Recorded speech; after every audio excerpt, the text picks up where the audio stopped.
That's for maybe a later date. Wait, that's really cool. Wow, Yeah. This is exciting. See, I'm trying to overthink it. Yeah, you don't want to overthink it. All right, everybody. Hi. Allie hasn't done a podcast in 6 months. 6 months. And so after the movie we went to today, we can talk about our day or whatever later. But she said, I want to do it. And I said, okay, well, let's just do a couples podcast. And she said, I love that idea. So yay, we're here. We are here. 6 months, 6 months. Really? We get it done now. We get it done now. So welcome to Ash After Dark. Your host. I'm Joe. This is Allie. This is co-host 1. I'm co-host 2. I'm the Ed McMahon to her Johnny Carson, or since that means I'm dead and you guys are alive because you don't know who that is, probably in your typical audience. Yeah. It's more like Jimmy Fallon and I'm Justin Timberlake. Yeah. And I'm Jimmy. Yeah, she's Jimmy. Oh. Okay, I'm Jimmy and you're Justin. She has the name of, her name is the name of the show. Yep. She is behind the desk calling all the shots. And I'm just here to sing a song or two. Yeah, you're the bestie, but also just more than the bestie because you actually have so much to do with all the business stuff. So when we were talking earlier today, after we were at the movie, we were charging our car and I was like, I really want to do a podcast and I want to do it and I want to do it with you and I want to do it with other people. And I've had the podcast, haven't done it for 6 months. Who am I? But I was just overthinking everything. And I was like, well, if I want to relaunch or just redo my podcast, not even redo it, but start doing it again. Do I need to rebrand it? Do I need to get all these people ready to go? All these things. And I was just asking, what do I do? What do I do? And your response was amazing. And that's the subject of the podcast for today. And it is, don't overthink it. And he's like, just do it. And I think this is probably one of your best traits that you have. Whoa. And that's not overthinking shit and just going for it. Yeah, I don't think you gain anything by sitting around talking about it. You gain more if you're kind of moving towards it and talking about it. Yeah. Okay. So tell me, because I just remember we've been married for, I think it's going to be 13 years this year. But in our 13 years of marriage, before we did the salon and started doing our own businesses and entrepreneurship, first Joe was in sales. You were in sales. Mm-hmm. And you would always make fun of all these people because you'd say, okay, well, all these people, they would just complain in sales and not just pick up the phone and do it. And you would just pick up the phone and do it. But what gave you that confidence? That seems so scary to me. No, phone anxiety is a real thing. It's like speaking in front of a crowd. Or podcasting. Come on. People get anxiety about it. I just don't have that. That doesn't mean I was the best sales guy or whatever, but picking up a phone and calling someone, possibly getting yelled at, or unloading heavy, long, gross, disgusting steel all day out of a truck. I thought the phone thing was way easier. Besides, to get paid to just talk, it just seems easy to me. I don't get scared. Give me the phone. I'll call the president. I don't care. I know. And that's why I was just I need to stop overthinking this and I just need to do it because you've told me to do that so many times. But I'm the girly that is I overthink everything and I'm I need a plan for this and I need to work on this and I need to, make sure I have my logo in place and I need to make sure I have all these little things in place when in reality, it's just going. And I feel that's what me stepping out of my comfort zone and just going has helped me just be a little bit more confident because if you sit and you talk about something, it's going to take double, triple the amount of time. And then at least for me, the people that have actually gone and done it, then I'll sit back and see other people doing really big shit on Instagram or on social media that I'm wait, they actually went for it. And then I kind of am wait, but I wanted to do that. Why didn't I do that? And it's no, actually, I just really look up to them because I'm they just went for it. So that's why it's so important. And that I'm still learning, even though I've come a long way, of just going for it and just not even, I don't know, do you care about what, you have always felt that way. You've never scared to just go? No. What's your mindset? I think the mindset is someone is already doing this and I need to get caught up, or nobody's doing this. Someone will. It might as well be me.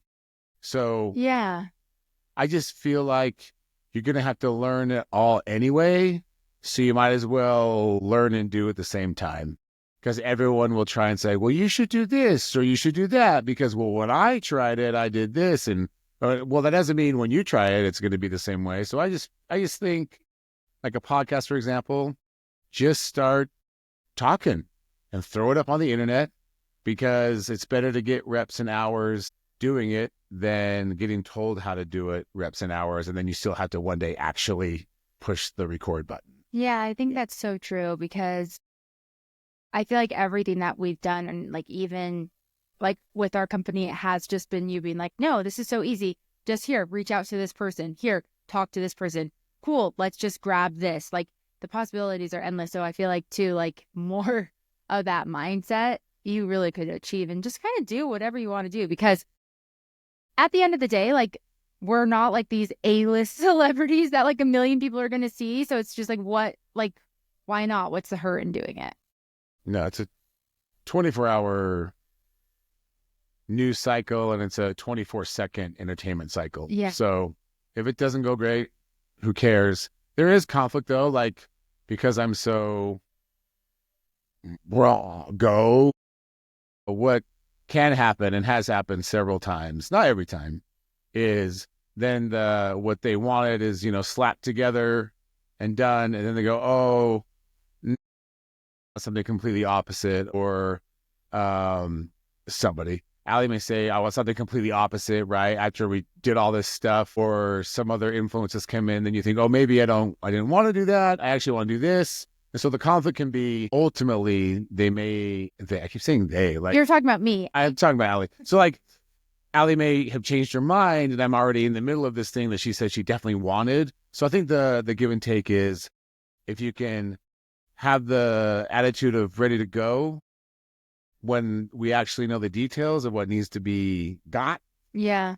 Then maybe it could be that could go away possibly.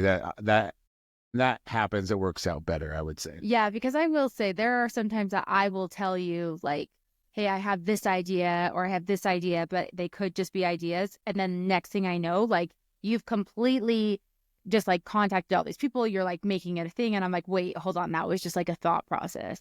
Yeah, I don't, that could be a con because whatever she says, I take it serious. So serious. In all aspects of life because I have the attitude of just go. We can do anything. Let's just go. And it's a kick in the ass and it's a pain in the ass after the kick because you do what she wanted. And then she goes, well, actually, I like this person's way better or whatever. So the give and take is, which is still hard, by the way, because it drives me nuts that we're not on step 8 and it's been 8 days. Yes. Oh my gosh, you're so impatient. Just get it done. Yeah. Get it done. He's impatient. The give and take is that. So if you can I forgot what I was going to say, but I'll go back to the point. I'll go back to the point of if I can take a little pause. Mm-hmm. But that gets frustrating because sometimes we circle back to ideas that we had years prior that we started to work on. And so it was just this whole jump roping elasticity. And then when you finally land on something in the perfect world, the go get it done and the more detailed methodical thinking comes together and you have created something. Yeah. And that's, I think, really important. Something that I've learned over the years, like when we used to have our product company, something that it was just like go, go, go. And we were always adding new products. And something that we were actually working on was, do you remember the CBD lotion? Oh, yeah. So we were creating a CBD lotion. So I like went down to what would you call it? Where with the plant. You know what? I don't think was that it was a THC lotion. No. Was that you did do that but not as involved? Yes. Yeah. It was like that. I thought you were mixing it up with the body wash. No, not the body wash, but yeah. See, like all these things, like we had this product company, and then we were like developing different products, and one of them was it a CBD or THC lotion? No, it would have been CBD. Okay, CBD lotion, and so I like went down to this like a plant, like marijuana plant. No, it's just factory co-packer. Okay, because they had were showing us where everything was grown and stuff. Were you there? These are two different stories. Oh, okay. Yeah, that's a totally different thing. Okay. Yeah. But with that, we've done it. I honestly forget. And then we had all these midgets and they were shaving each other. They were just and there was hair everywhere. But that's like something that I've had to figure out because we were going down this path of having this lotion and we had the name picked out as a peach and like the scent, the peach Bellini. We had everything for it was picked out. But I just was like, once we got to the finish line of production and like actually doing it, I was like, wait, but this is like too much for me. And I don't want to produce. Like it was the same time where we were opening our salon. I was training since like I was all over the place. And so that was the last thing I wanted to do was to produce another product and just kind of be the face of another product. Like it was too much for me. And so then I pulled the trigger and I was like, actually, I just can't do this. Pause. This is what I'm talking about. Okay. She says, I want to do it. Yeah. Okay.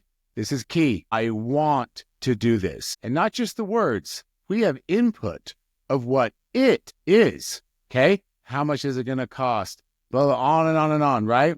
And then you just heard it at the fucking finish line. She goes, it's too much. It's too much. Out of your mind. Total disregard for the money, the time, and all the energy that we were supposed to do this thing that she was very involved in. And then all of a sudden, boom. That's happened with a lot of stuff. Yeah, that's so the pro and con, bro. I can't. But what? Pause. No. You're in charge all goddamn week. I get Sundays, motherfucker. So pause. Is that bad?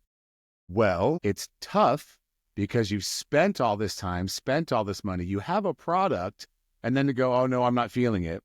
And sometimes that's a consumer product. Sometimes that's salons, literally. Sometimes that's leases on things. Sometimes that's other products. Sometimes that's education. Sometimes that's coaching. So you have this give and take. So again, if you're the go-getter and you're with a feeler, a feeler, like looks to the stars and shit, right? You need to find the moment of break and somehow feel out how real this is going to be. So when you get to the finish line, it's time to go. It's not a waste. It's not disappointing, but like waste. Like I talk about that and I say that story even now, and I'm like, but also what I've also figured out is that was still a me problem. Like that was a me problem that you have to also have that confidence and assurance that, hey, I want to do this, and then the follow through, because that's kind of disappointing. But when it does, wait, pause. Because what it was is me at that stage of my life, I was just saying yes to everything, even when I didn't 100% want to. And then when we got balls deep in it, that's when I was like, wait, I don't want to do this anymore. I don't want to have to be like another thing that is put pressure on me. But it's not, that's still in there. Because even with coaching, we got to the finish line. You said yes the whole way, and the website and all that. And then all of a sudden, I could see on your face the it when she actually looked at it, when she actually took the time. So I'm going down this path of, okay, this is what she wants. She likes it. I've got confirmation. We've sat, we've looked at it. We've done, like she says, yes. So I go. And then when she actually takes time to look at something, it's when it's actually done. So the process of building something, the process of coming up with a system, it can be more difficult because you did, but it only got really looked at when it was all done instead of looking at each piece. So when you get to the finish line, it's already ready for market. Yeah. So you want it doesn't work. You want Tickle Me Elmo to be built before you see if you like it. Oh yeah. So that's not the right way to go about it. It would be amazing if one had the other, but it doesn't. Yeah. It doesn't. So you just have to sort of feel it out, and then hopefully, eventually it always comes out. But I feel like the me go-getting attitude has ultimately wasted time and money because we always end up pulling back a little bit. Yes. Because before you get the thing you like. Yeah, no, it's true. Thanks for always going and getting the things. But yeah, at the end of the day, gorgeous as I know you'll do anything. Hi, this is my wife. She pays my bills and has sex with me. And people look at me and go, spoiled mother. Anyway, whatever. But he has to put up with a lot of like me saying, hey, yeah, let's go and do this. And then I'm like, so then he'll go and hire out all these things and spend all this time and money on stuff. And then I'll be like, wait, hold on. I don't like this. I actually don't think I want to do it this way. When it is done.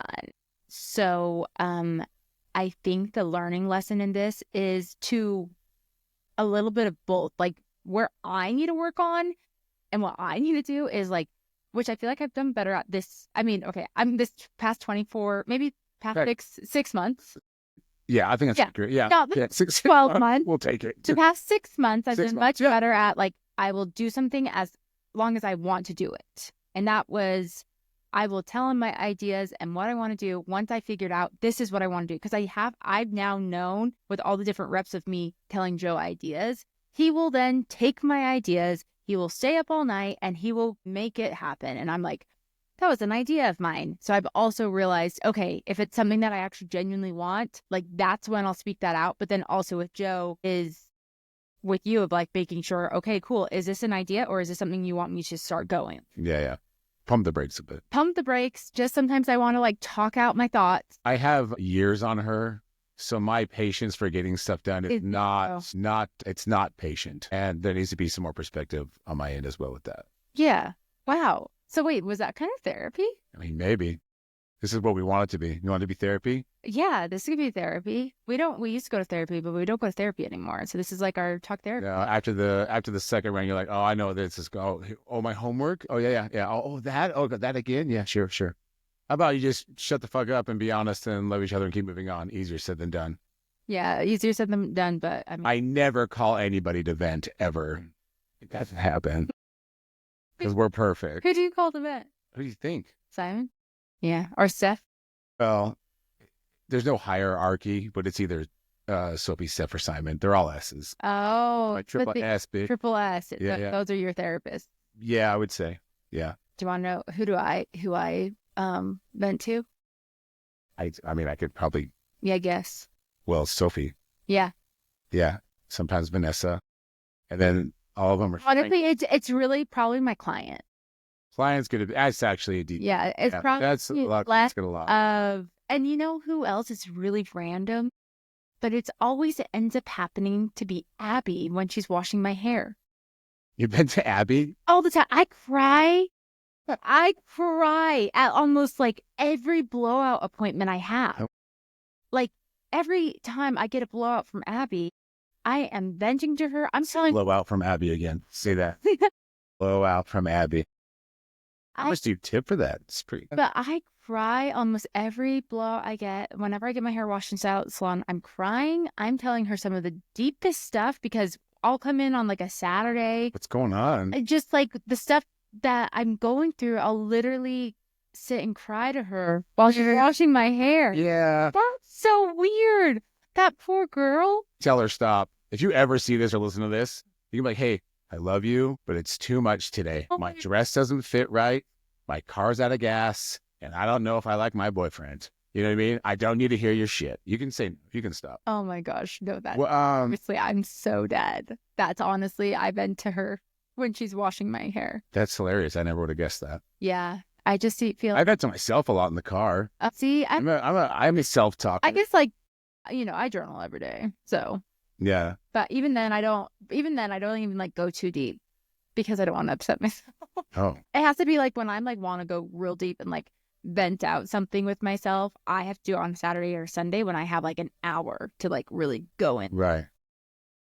Or I'll just get my hair washed and then I just tell her Or get a hair wash, or maybe next week we can talk about how you actually go deep. It takes years of who knows what the hell, and then you have to get shots, sips, whatever else was going on in Nashville, Oh. You know what I mean? That's very true. That is for a whole other podcast. 100%. Anyway, just throwing it out there. Okay. So, moral of the story, they both have pros. They both have cons. But if you can kind of mix it together, like a Goldilocks or something, then maybe you can set up the right amount of pace. Some people might go a little slower. Some people might go a little faster. But maybe you can marry the two. Good? I think that's great. Wow. Fantastic. That's learning lessons. In the name of Jesus Christ, amen. Oh my gosh. He always says that when he wants to be done with something, he'll always say that. We used to be Mormon, so he loves to say that. But what we're really saying is, well, first things, I know that this is my podcast and my platform, but basically we are Justin Timberlake and Jimmy Fallon, so maybe like ours. But where can people find you on social media? Welcome, the number 2, Slap Son. All right. And that's another podcast for another day of what that Instagram handle is. It's pretty sick. And then, of course, if you want to come follow me, I'm at hiatus Allie, and then at Allie Scott Hair Studio, you can find my salon. So we hope you guys have an amazing night.